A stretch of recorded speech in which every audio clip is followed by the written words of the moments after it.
Welcome back to the Competitive Talk. This is your host, Kyle Dangler. This podcast is presented by Live Creative Works, and today we're going to have guest Asiah, Seton Hall basketball guard. So we're going to be talking about his career, and we're going to be talking about the upcoming expectations for the Seton Hall basketball team this year. Let's get to it.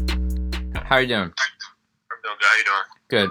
Good. So I'll just start the podcast right now, and then we'll get going. I bet that. Awesome.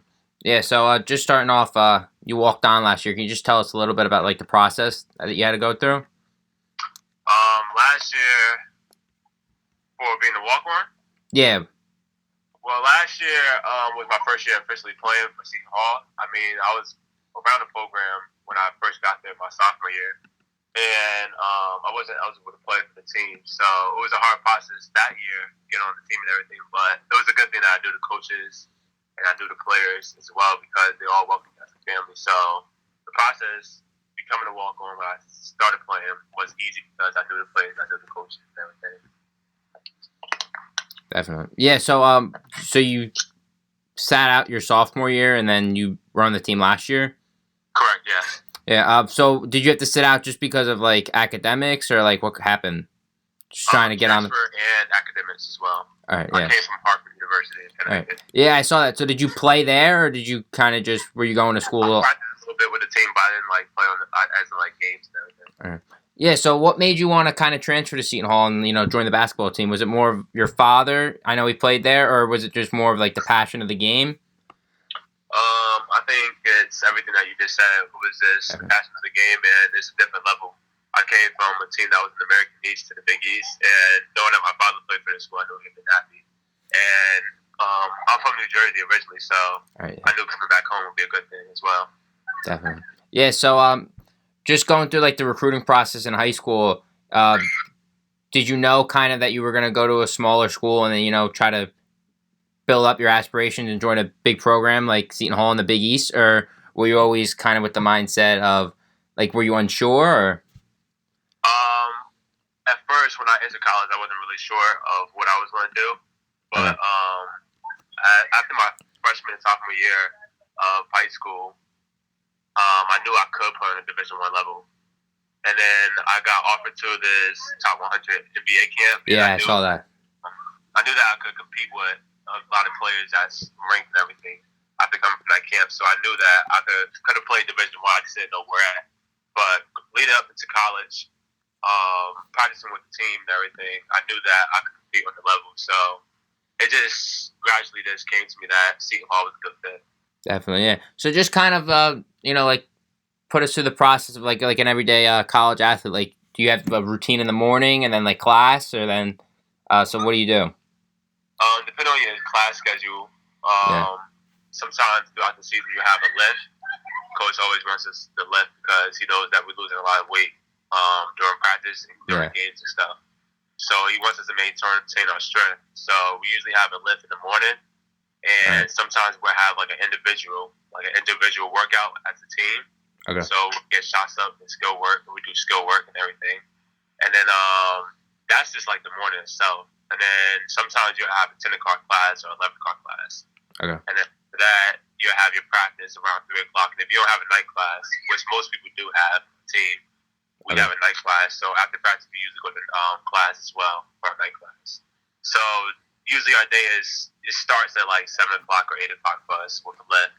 And then if you got class, you got class. And then you pretty much have like 2 hours of downtime if you don't have an extra class until practice. Awesome. So do you guys have to go to like extra hours for like class? Like, how does the academic side of it work? You have to like go to like a tutor, because you're missing class because of games, practices, etc. For academic wise, we're fortunate to we have a tutor, a team tutor named Kim. She's very helpful for us. Awesome. She is our academic advisor, and with any problems we have, we sign up for tutors throughout the school. And she helps us find those tutors as well. Like if you have problems with math, English, or any other classes like science, like bio, she helps us She provides with that help as also as well. Definitely. Yeah. So just back to you talked about the weightlifting a little bit. Do you each have a separate workout built for like your body and like what your position you're at, or do you kind of all have the same routine as a team? Depends on the people. Like the centers don't lift the same weight as the point guards and shooting guards. So usually the big men, they lift a higher weight than us. But it's mainly like the same regimen. One day we'll do legs, the next day we do upper body.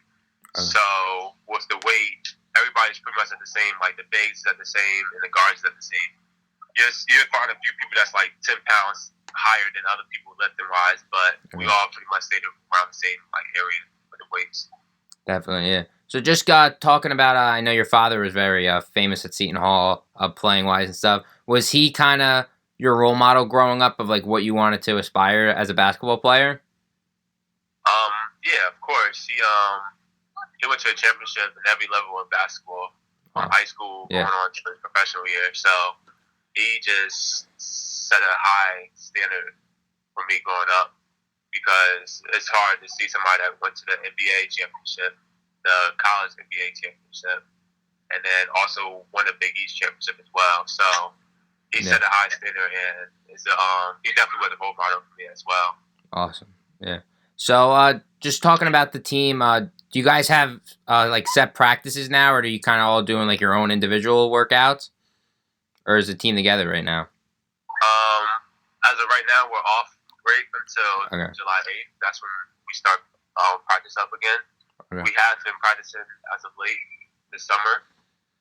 We actually go to Italy soon, so we're actually gonna have more practices than last year in the summer, because we just gotta get ready for Italy, because we're playing professional teams out there. Awesome. Yeah. So just speaking on your game, kind of like what are you working on for this upcoming season, the senior season? Are you working on anything specific, like your shot, or creating space, or passing? This summer I've just been working on my shot, and I've been playing more open run at my gyms I've been going to. So I've been playing power 5 more, so I can just get bit up my IQ and work my passing as well. But this summer I just been focusing on my shot pretty much and then finishing. Awesome. Yeah. So have you been working with any like one specifically, like teammates or like a trainer, or you just been going to like open gyms? Trainers, no. Just my dad, pretty much. Me and my father, we go to the gym every day. Or I go with myself sometimes, and I do work out with my teammates as well. But it's mainly my father and I so far this summer has been going on. And then we usually just go to the gym that we all grew up in. My dad, he was trained by this guy named Sandy, and he played for the Roadrunners, and he coached for the Roadrunners, the guy. So if I need any extra tips, he also pitches and helps me out as well. Awesome. Yeah. So just kind of you mentioned your teammates a little bit. How's the camaraderie? Coming into a high expectation season, are you guys ramped up, ready to go? We're all hungry. We all been working hard, and I think it's just gonna show on the court when we play for next year. And I think Miles Powell set a great tone for all of us to put in the extra work, because we all see him put in the extra work. So all of us must put in the extra work. Awesome. So we're all working hard. We're just eager for this year. Yeah. So kind of you brought up Miles. How does he set that standard as a leader? Does he kind of unite everyone, or after practice shoot arounds, or just talk a little bit about him?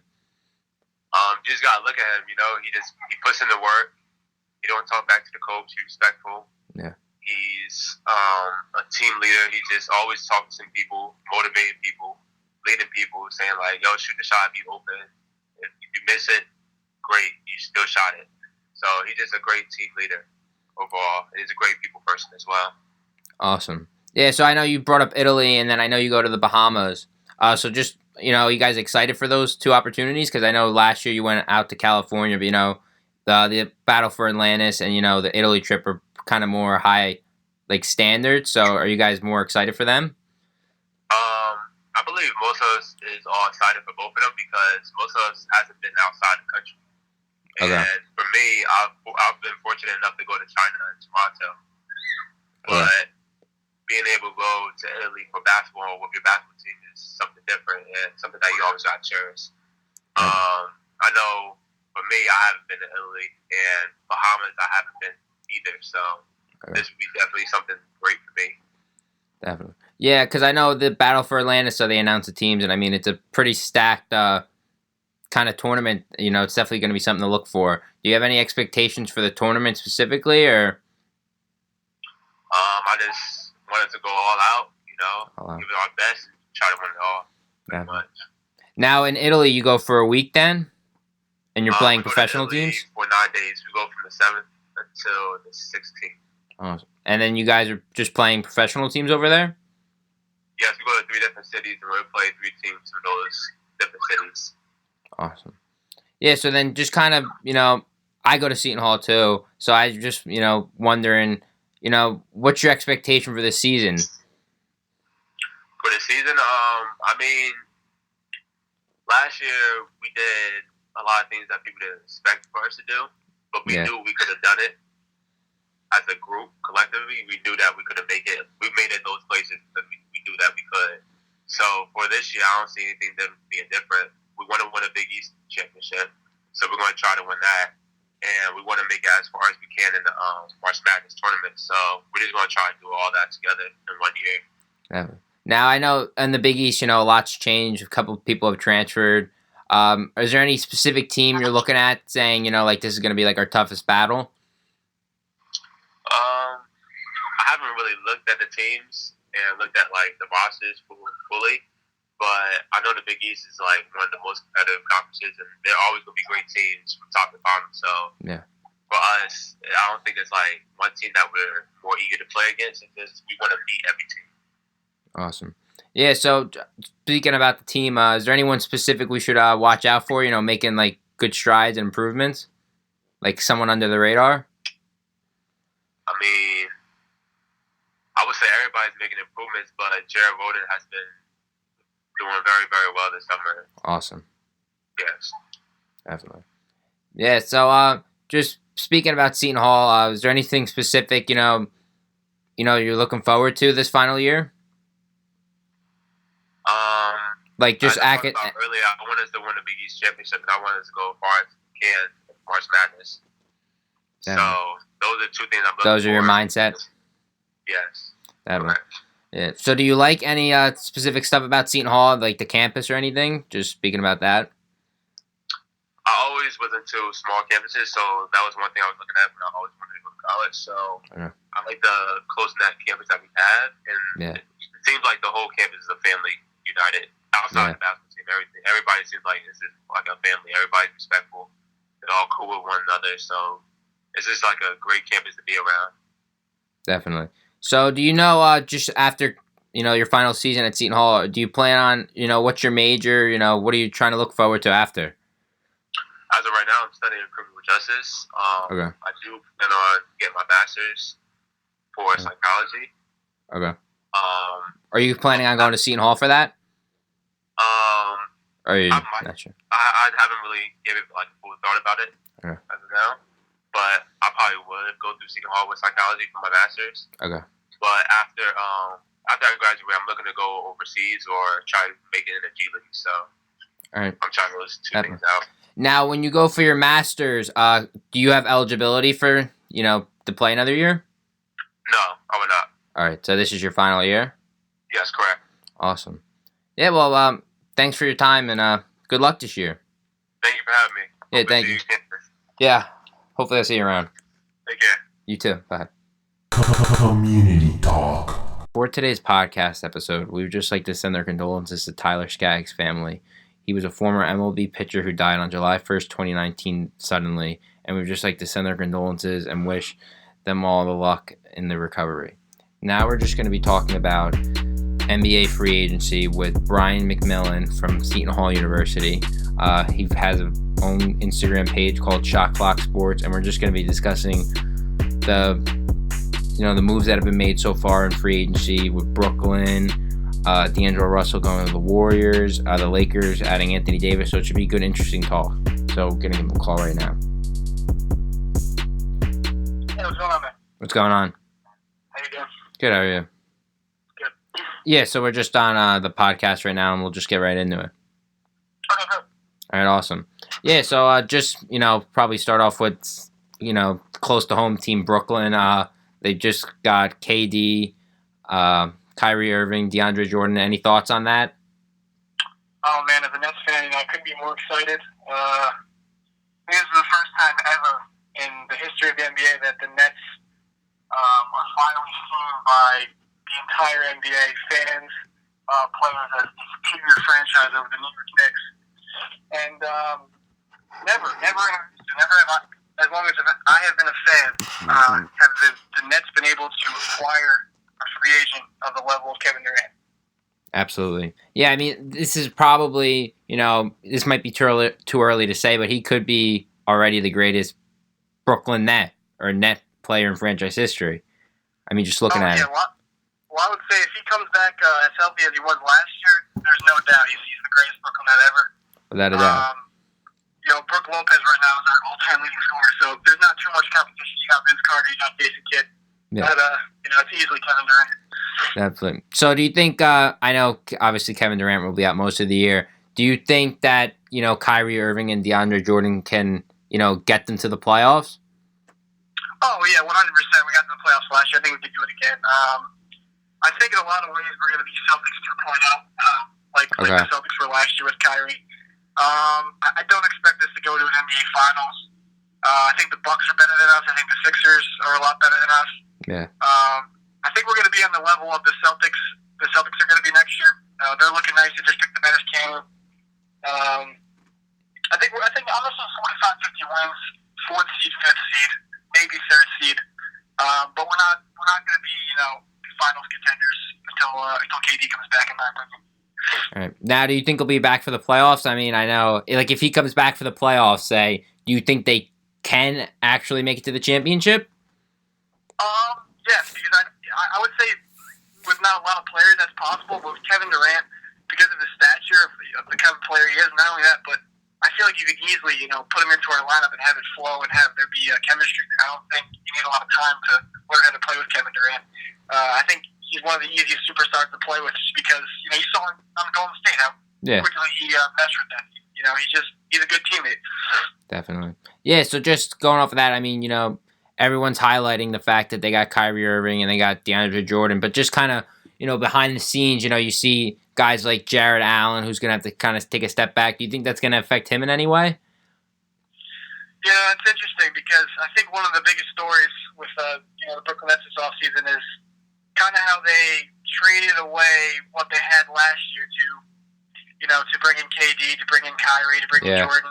Because, while we only lost D'Angelo Russell and I think Rodney Hollis-Jefferson too, like the type of team chemistry we had last year, it's just not going to be matched.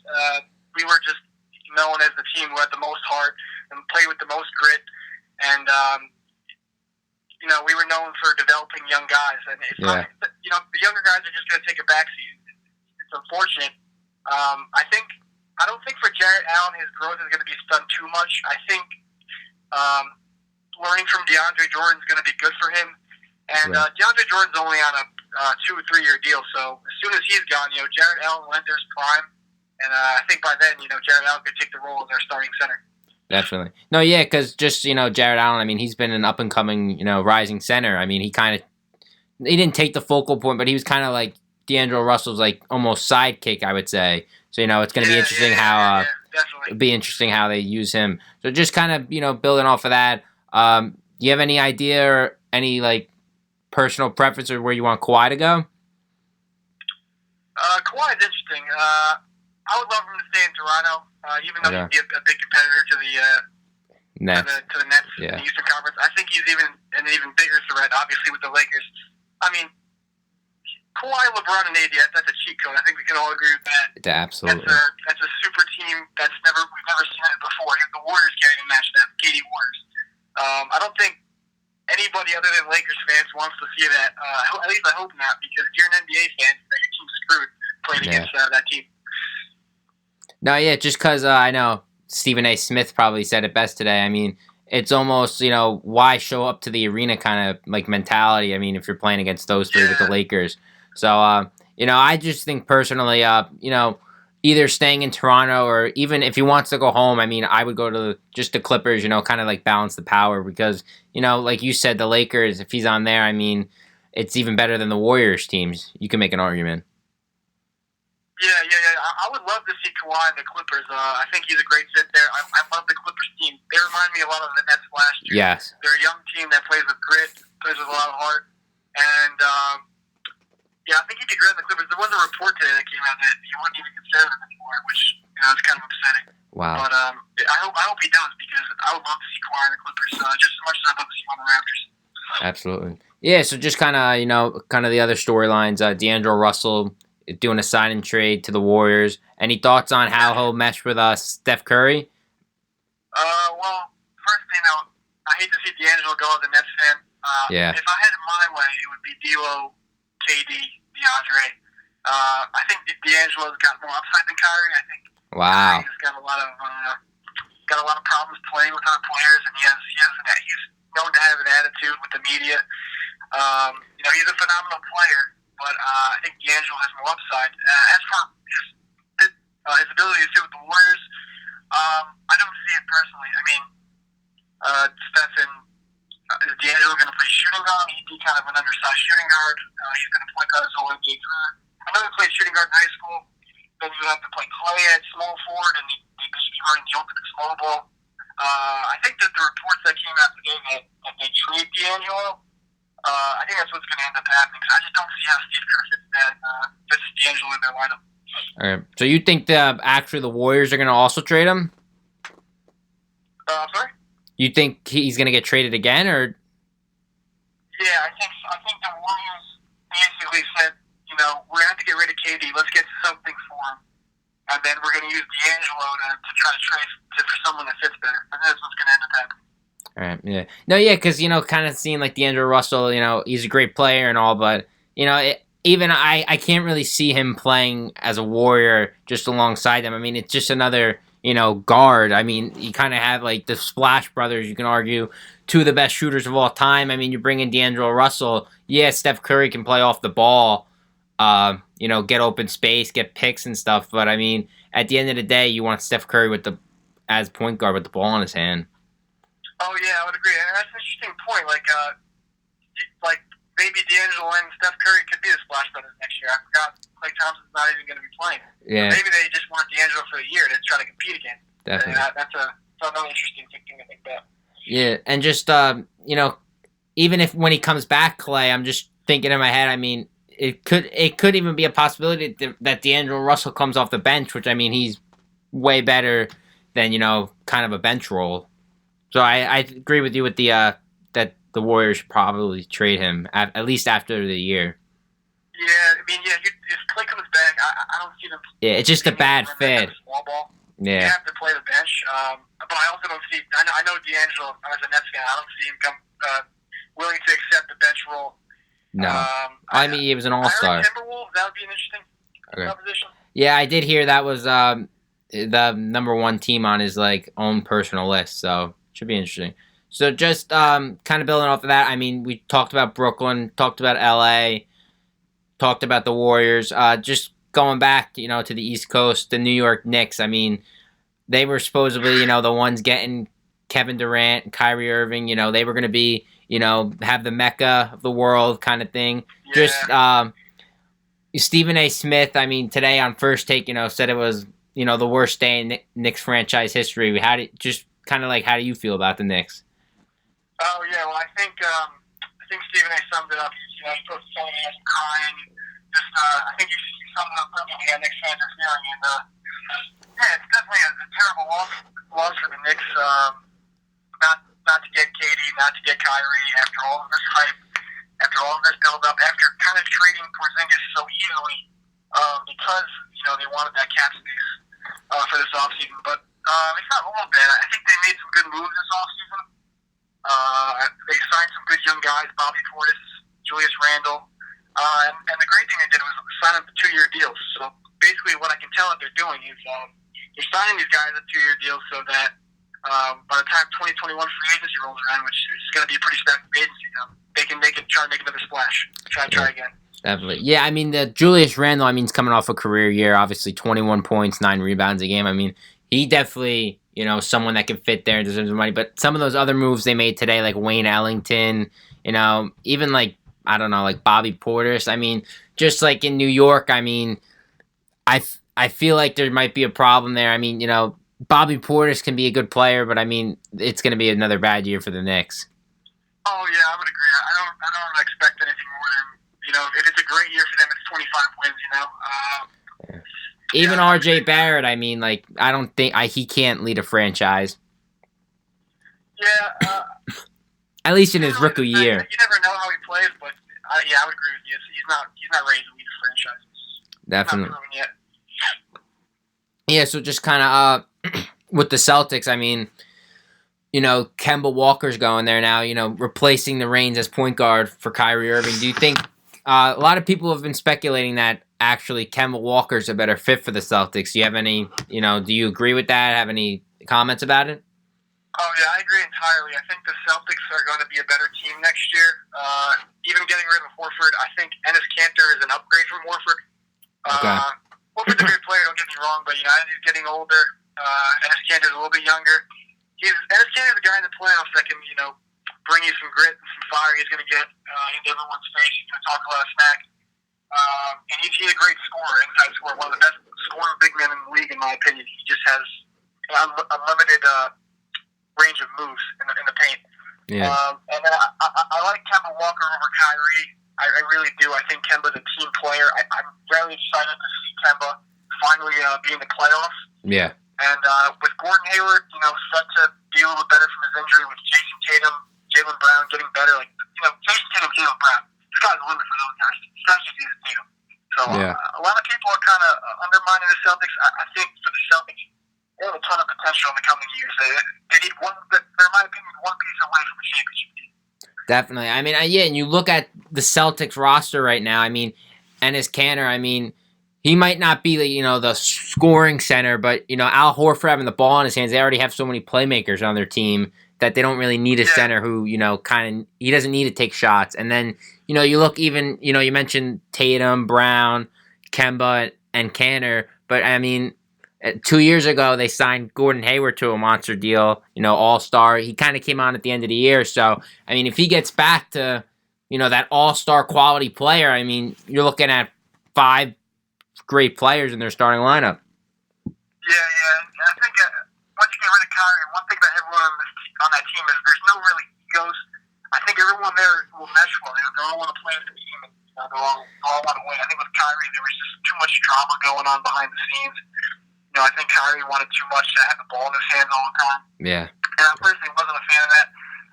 That's the kind of reason I'm really not even happy with Kyrie going to the Brooklyn Nets. I would have really rather kept D'Angelo Russell. I think D'Angelo Russell's a no-nonsense guy. He's still got a ton of potential, to get better. Sky's the limit for D'Angelo. Kyrie, I think he's hit his peak, and I don't know how he's going to handle the New York media. Yeah, I mean, do you think Kyrie's not as good as a facilitator as D'Angelo, or do you think he does anything specific well besides being just an overall better teammate? Yeah, I would say he's not as good as a facilitator. I would say definitely teammate. I don't think he's as good of a teammate. Okay. You just think D'Angelo Russell fits the brand better? Yeah, I think D'Angelo definitely fits the brand better. I mean, you saw the chemistry he built with those guys in the year. Yeah. I mean, I don't think Kyrie can build that. D'Angelo had chemistry like none other with all those young guys, Jared Allen, Rodions Kurtz. I don't know if you've heard of him. He's got a ton of potential. He had his rookie season last year. Joe Harris. That was just a team that meshed well, and I think D'Angelo was the leader. They meshed well all because of D'Angelo. So definitely upset that they had to get rid of him, but in the same breath, I wouldn't expect any less from the Nets because if you know that by signing Kyrie you can bring in KD, it's a no-brainer. You have to make that sacrifice. Yeah, definitely. And even Kevin Durant's going to be out for most of the year, if not the whole year. Kyrie having the ball in his hands most of the time is not going to be the worst thing possible. I mean, he should average anywhere from 25 to 30. It just when Kevin Durant comes back, I mean, just as you talked about him being a teammate, he's kind of going to have to step back and realize he's not the go-to guy anymore, which he might have a problem with. Yeah, I'm definitely worried about some problems there because you saw it with LeBron and Kyrie. Well, it didn't translate onto the floor that much. There was a lot of behind-the-team stuff. Kyrie wanted to be the guy over LeBron, and Kevin Durant. There's no argument he's a much better player than Kyrie Irving. Absolutely. So I don't know how they mesh. I know that one thing I heard that I was really excited about is that they're actually really good friends in real life. Yeah. I think that might have some sway. And also, he's not playing with a bunch of bumps. Not to say that anyone on the Celtics was a bump, but all the rotational players on the Nets are some really, really solid guys with a ton of trade value around the league. So I think that'll have some impact as well. Definitely. And yeah, I mean, another interesting point, just talk about Kyrie Irving, because, he's such a big focal point right now. They've been constantly saying in the news, and I don't know personally, because I haven't talked to Kyrie Irving personally, but, they keep on saying, he wants his own franchise, he wants to be the face of the franchise, and then here you go, he comes to Brooklyn, and all of a sudden Kevin Durant comes to Brooklyn too. It's kind of like, is this really what he wanted? So it's kind of interesting there too. Yeah, it's interesting to think about. I mean, maybe consider maybe he really wanted to try running it by himself in the Celtics, so maybe that wasn't for him, and then just called up his buddy Durant and was like, hey, let's try to go to the Knicks or Nets, Definitely. So I don't really know what Kyrie wants. I mean, he's going to have a year to be the guy this year, and we'll see what he does with that. I think we'll get to the second round of the playoffs at the worst. But yeah, we'll have to see what happens. Yeah. So just the LA Lakers, obviously, we talked a brief second about them, just with the Kawhi factor, but just taking Kawhi off the table, do you think that they can come out of the West with just KD? I'm sorry, not AD, LeBron, and even Kyle Kuzma, who's been coming on? Oh yeah, I mean, for me, it's the Lakers, no question. I'm trying to think what other teams could compete with them. The Warriors next year. I think the Warriors will definitely compete next year, even without Klay Thompson. I think they'll bring them 5 or 6 games, Okay. but I don't think the Warriors, even with Klay Thompson, have enough firepower to take down the Lakers. Okay. You got LeBron, you got AD, you got Kuzma. We don't know who else they sign. But other than that, in the West, you got the Rockets. I don't think the Rockets are going to have enough. You got those chemistry issues with Chris Paul and James Harden. And the Trailblazers, they made some moves. You got Damian Lillard. You got Nurkic coming back, McCollum. There's just signed to sign the Whiteside. Even that, I did not think is enough to take down the Lakers, even without Kawhi. Definitely. So even if Kawhi went to the Clippers, do you think the Lakers still make it out of there? Oh yeah, Kawhi's a great player, but I think people overrate him just a little bit.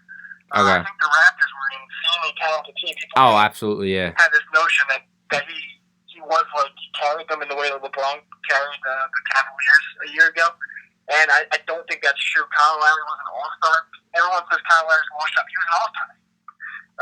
And Siakam, not sure should be an all-star. I think Marc Gasol, he's a proven veteran center, a former all-star. Serge Ibaka, he's one of the better power forwards in the league. He's a veteran. That team was stacked, in my opinion. Not a lot of people bring that up. No, yeah, definitely. I mean, I kind of, had that, mindset in my head, just watching the finals. I mean, you looked at the Warriors roster and then you look at the Raptors roster and you're kind of like, well, why are the Warriors favored here? I mean, obviously, you got Steph Curry, Klay Thompson, but without Kevin Durant, I mean, you're looking at Kyle Lowry, and then you looked at Fred VanVleet as the backup. I mean, he was shooting amazing. I mean, like you said, Ibaka. I mean, Pascal Siakam was having a career playoff. I mean, it just kind of like, you look down the list and all these guys are either all-stars or having career years. So, in my opinion, too, I mean, the Raptors just looked the better team on the court and on paper. Yeah, no, I would agree with you entirely. And it wasn't just not good either. I think Klay Thompson there. He wasn't there for 2 games, I think. So there was a lot of games where it was just Steph and Dre and Iguodala. And compared to the Raptors, I agree with you. They should have been the favorite. Definitely.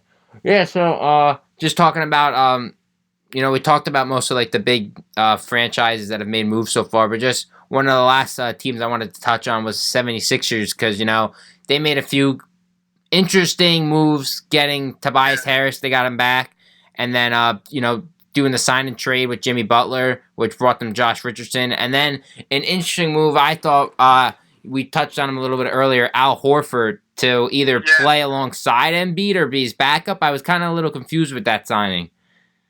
Oh, yeah, I was confused, too. I'm interested to see how Horford is implemented, because I'm pretty sure there was a lot of teams that wanted him to be the center of their team and would have offered him contract. So I don't know if he just wants to join the Sixers and play alongside Embiid in the starting lineup, or they're expecting him to come off the bench.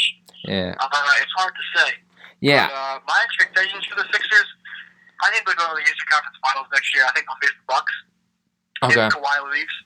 Okay. I think the Sixers are a very talented team. I mean, you gotta remember, they're one shot away from beating the Raptors. Right. Kawhi hit that dagger in Game 7. Definitely. Ben Simmons is only getting better. Joel Embiid, there are reports he's going to be healthier next year. Yeah. And then Tobias Harrison, you get rid of Jimmy Butler, but you add Al Horford, and that team's stacked. They got a lot of potential. Yeah, and even kind of one of the lesser interesting topic news that they've talked about is Josh Richardson. I mean, he's up and coming player. Had a career year so far with the Miami Heat last year. I mean, he's not going to be nearly as good as Jimmy Butler, but you could put him in the starting lineup and know he's not going to be unproductive. He'll have a decent year. So I agree with you that the 76ers definitely didn't take a step back, but I don't know how far they're going to also go. So it should be interesting with them. Definitely. Yeah, I think, they could, challenge the Bucks, or they could challenge the Raptors if Kawhi stays. But, even then, like we touched on earlier, I really don't see any team competing next year with the Lakers, LeBron and AD. I think it's just too much. Definitely. Yeah, and I think the 76ers, too, I feel like within the first few games of the year, you'll know how well they're going to mesh all of them, just because most of them are coming back. And, they're just I think they're an interesting team in the East. I think they're either going to, be the 1 or 2 seed going into the playoffs, or they're kind of, might have a couple problems, injuries, stuff like that, because they're prone to that, and they might have a 6, 7, 8 seed year. So I feel like they can go either way with them. Yeah, I would agree with you. But one thing for me that bothers me with the Sixers is they didn't really upgrade too much with their shooting. I mean, they lost Tuesday Redick. He didn't really play that well in the playoffs, but he was the best shooter. And I don't know too much about Josh Richardson's game. I couldn't tell you if he's a good shooter or not. And I know Al Horford stretched the floor, but so I think they're lacking in 3-point shooting. I don't think they have. Definitely. No, I got you. Okay. Yeah, so just, the 76ers, just looking at that, you just brought up an interesting point. They're shooting. I mean, you just mentioned most of them. Ben Simmons, not known as a shooter. Josh Richardson can shoot the ball, but, not entirely there yet. And then you look at Horford, who's more of an inside the paint guy, can shoot the 3. Embiid, again, can shoot it. But looking at, their 3-point shooting, the only real 3-point shooter's threat is Tobias Harris. And, I don't know how far you can go just with him as your top scorer. I would agree. He's a great shooter, but, he's a shooter. Definitely. But what do you think of the Pelicans, actually? They signed Redick, all the moves around the offseason. Yeah, I mean... What are you going to Yeah, I mean, I'm a big Lonzo Ball fan. I mean, I don't know how well of a season he'll have, just because, he's been prone to injuries, which kind of, upset me in the fact that, he was supposed to be this great player. So I'm hoping he comes back. I mean, if he looks like he did in college, and then you mesh him with Zion, who I think he is overrated, just based on all the analysis that they've had of him, especially like Jay Bill. So, I mean, I agree. I mean, Enes Kanter made a great point. He's Julius Randle with hops. I kind of agreed with that point. But, Julius Randle, and then they got Jackson Hayes in the draft, and then J.J. Redick, and then Ingram, Brandon Ingram, and Josh Hart off the bench. I mean, and they have Drew Holiday. I mean, I think they sneak into the playoffs in the West. I mean, it's going to be tough because, the West is not loaded, but, still decent. It's still better than the East. So I think they make it in as like a 6-7 seed, maybe 8 seed, just because, Zion's young. They're a young team, but so I think within the next few years you could see them possibly in the Western Conference Finals. But for now, I think they sneak into the playoffs. Lonzo Ball's got to get better at shooting. Zion's got to get better at shooting. Look at Josh Hart. He's got to keep on improving. Ingram has to keep on improving. So there's a lot of potential there, but I don't think, they, make any loud noise in the playoffs. Yeah, I would agree. I think it's too early. I think they're too young. Definitely. I mean, yeah, there's a lot of promise I'm there. excited to watch him. Yeah, there's a lot of promise. Yeah. Definitely. And I'm the same thing. I'm a huge Lonzo Ball fan. I think he's extremely underrated. Yeah. I think he has the potential to be an all-star guard in this league. I think he's one of the best passing guards in the league, if not the best. Yeah. Well, that's kind of cappy. He's definitely not the best, but he's definitely one of the best in my opinion. Yeah. I'm excited to watch him play when he comes back. Yeah, he's definitely got great court vision. I mean, the only downside with, I mean, he's a great defender. The only downside with him is his shot. So he's really got to, get that going. Yeah. Definitely. He's crazy athletic, too. Oh, yeah. I mean, the Pelicans have probably they're one of the top teams with, young talent on their team. They have the most upside, I would say, in the league right now. But, again, when you talk about teams with upside, they need to progress and, get better. So you don't know. I mean, they could be the team in the West for, 5-6 years that, going to the finals, or they could all be busts. So it's tough with them. Yeah. Yeah. So just, you can go. Yeah, you can go. I was going to say, I also agree with you. You said earlier, I think Zion's a little overrated. Yeah, that's an. Do you have any? Do you think it's Zion's shot? Do you think it's? What do you think that they're overrating him in? Just in all areas. I mean, they're acting like he's the second coming of LeBron. He's a guy that, in my opinion, he'll have a couple All-Star appearances, but you look at his style of play. Like, what does he get 90% of his shots? It's a human highlight dunk. The passer. He's not a nice old player that you can give the ball with the last 10 seconds of the game. I expect him to, hit a step back through to win it. He's not a nice old player. He's not a guy that can create some shot. And that's becoming more and more needed for you to be an all-star today. Definitely. Yeah, I mean, and most of the hype around him has been so far, he's a human highlight dunk reel. So, I mean... Yeah. I mean, he can shoot, obviously. I mean, he played at Duke, he was the Wooden Award winner, so he can shoot a little bit. But, Yeah, he wasn't horrible. I agree with you, though, with the ice. I agree with you with the ISO situation, though. He can't play, one-on-one, hit the step back for the win. He's more of an interior player. Yeah. So Definitely. That's personally why I think John Moran is the best player in the draft. That's my personal opinion. Wow, really? Washington Black. Yeah. Anything, stick out to you? Or are you comparing him? And there's been a lot of comparisons to Russell Westbrook. What do you think about him? Watching him play in college, I mean, he was just a talent all around. Especially, he was the guy on his team. Like you saw with Zion, he had RJ Barrett, he had Cam Reddish. John Moran, he led that. What team was he on again? I forget. Murray State. He led Murray State. I think they got one win in March Madness, first round of March Madness. Yeah. But he was the guy on that team. He led that team. There was only one other player at Murray State that got drafted, and he was, he was like a 10-day contract, something like that. His passing, his ability, his athleticism, his ability to shoot. He's just an all-around player that just screams, all-star guard in the future. Definitely. So, would you say, in the next 5 to 10 years, that at the end of the draft, looking back on it, John Morant's going to be the best player? I would say so. I would say so. Yeah. I think RJ Barrett's got a lot of potential too. Okay. I think he can be the second best player in the draft, tied with Zion at least. But yeah, for me, John Morant is the best player in that draft. Definitely. Yeah. So just the last topic before we let you go. Just talking about we both go to Seton Hall. I know it's off the NBA topic. What are your expectations for Seton Hall basketball? Well, do we sign anyone this offseason? I haven't been keeping up with it too well. They have, I believe, one recruit coming in, Tyrese Samuel. He's playing Canada now. He's playing with the FIBA U19 team. I don't know too much about him, though.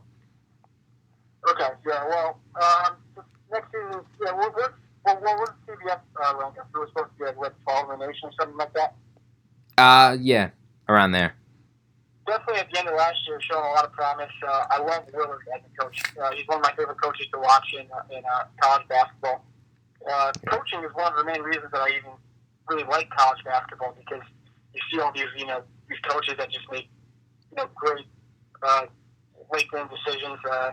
Jim Boeheim's one of my favorites to watch. John Beeline, who just got fired with the Cavs, I think. Yeah. So yeah. Yeah. So do you think looking at the Seton Hall basketball team, and most of them are coming back, and you just mentioned like they're ranked high. Do you have any expectations? Like second round, Sweet 16. You have any prediction? I don't have any specific prediction. I think we could definitely make a Sweet 16 Elite 8 run. You got Miles Powell coming back. Yeah. That was a huge victory for us. I think Sandro is going to take a huge step next year. He showed a lot of promise last year. I think this offseason is going to do a lot for him. For me, the biggest guy I'm excited to see is Anthony Nelson. He showed a ton of promise in the Big East playing last year. Getting some minutes just out of nowhere because, he was getting quick spurts and playing well. So then Kevin Willard kind of threw him a bone and let him play a little bit more. And, when he was playing, he just didn't make that decision. He was just doing good thing after good thing. And, I'd love to see him in his sophomore year. Same thing with Jared Roden. Yeah. He's got a ton of potential as well. I think, a year under his belt going to do a lot for him because, you saw him last year make a lot of kind of stinky freshman mistakes. That one game he was against Georgetown, he had a wide open layup and he either missed the pass, he fumbled the pass, or he missed the layup. Yeah. It was like 2-point game, something like that. So I'm excited for freshmen who are going to be sophomores next year.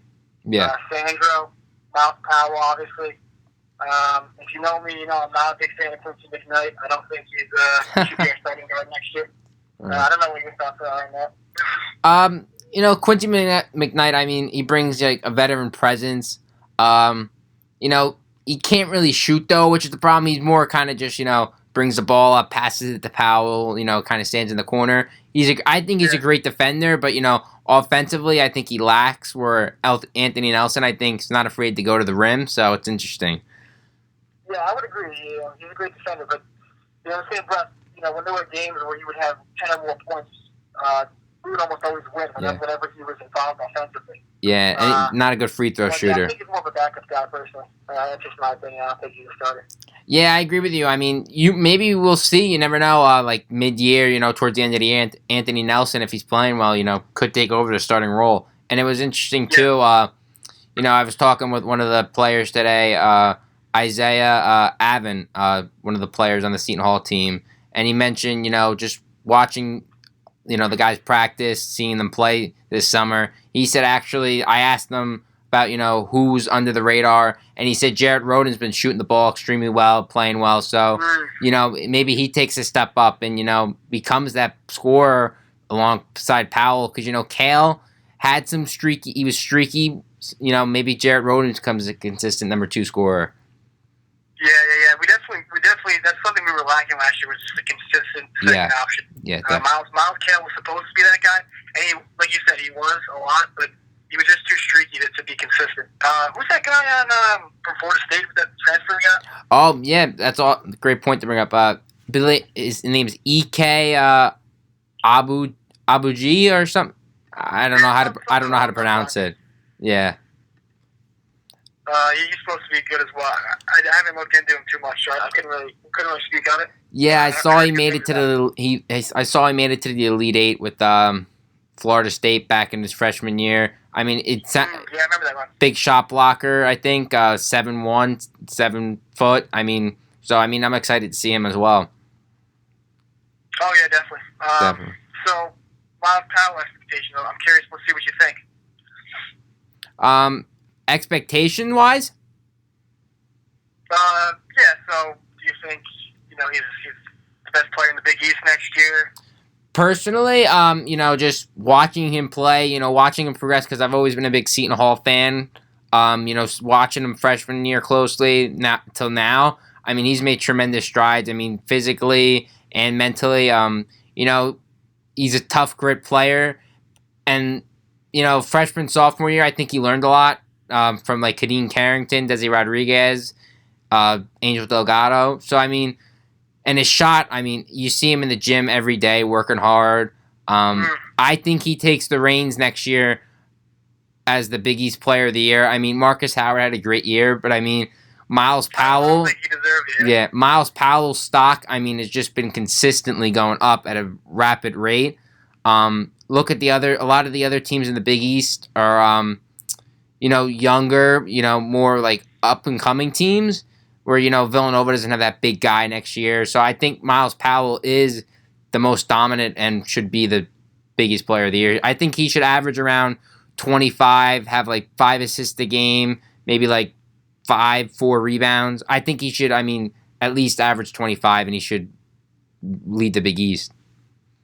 Yeah, I would agree with you. I think it's just going to be a continuation of last year, of his dominance last year. Definitely. Yeah, I definitely don't see him taking a step back. And I was curious, just the last topic before we wrap up, your thoughts on Miles Powell going to the next level NBA. Do you think he gets drafted? Do you think he gets unsigned and gets signed to a team? What do you think? How do you think his stock is?